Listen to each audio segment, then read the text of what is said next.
Приветствую вас на канале Танковая история. На нашем канале самые редкие, самые интересные кадры Второй мировой войны. Танки СССР, танки Германии, США, Италии, интереснейших фотографий и не только. На этой исторической фотографии вы видите огромное количество немецких танков возле города Кан, где произошла одна из крупнейших танковых битв в истории Второй мировой войны. Кан станет центральным плацдармом для английских и канадских войск после высадки в Нормандии 6 июня. Внимательно я заметил, так как группировке противостояла очень опытная 12-я танковая дивизия Вермахта. Фото 1945 года, где советские ИС-2, вошедшие в столицу Германии Берлин возле Бранденбургских ворот. Внимательные также могут отметить советского солдата на трофейном немецком велосипеде и довольно-таки прекрасного состояния немецкий автомобиль, подогнанный к... Считается одним из самых эффективных убийц танков Второй мировой войны. Вооруженный мощной 88 миллиметровой пушкой ПАК-43 и построенной на шасси «Пантеры», он сочетал огневую мощь, броню и мобильность, как ни одна другая машина своего класса.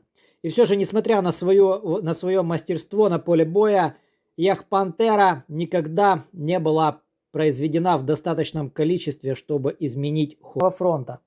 Женщина-командир танка первой гвардейской танковой армии во время Второй мировой войны, с гордостью носившая гвардейский знак и орден Отечественной войны первого класса.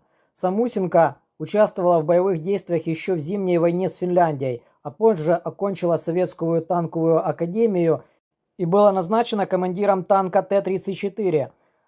В 1943 году в ключевой битве танковых войск лейтенант Самусенко скончалась от травм, полученных во время Восточно-Поморского наступления 3 марта 1945 года в селе Цюльзельфиц, ныне Сулишевице, Польша.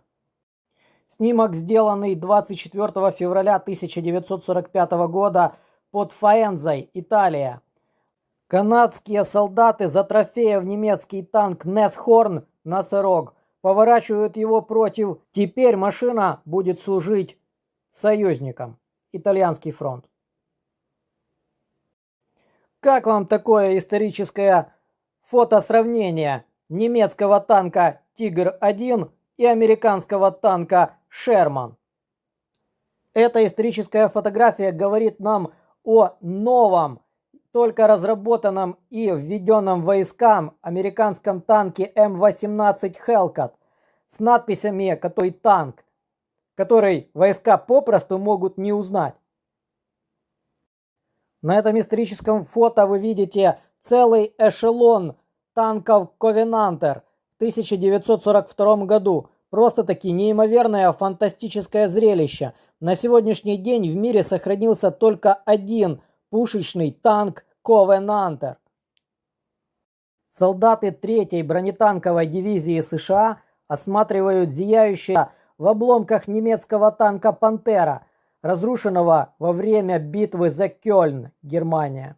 6 марта 1945 года эта грозная «Пантера» уничтожила целых 2 «Шермана», прежде чем была окончательно выведена из строя в драматической уличной танковой дуэли с сержантом Бобом Эрли на танке Т-26Е3 Першинг Игл-7.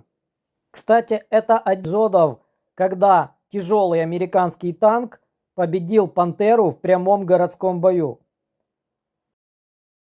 Снимок, сделанный 31 июля 1944 года во время наступления в Нормандии. Светлячок «Шерман» проходит мимо экипажа 7-й бронетанковой дивизии бригадного батальона, которые управляли машиной-разведчиком.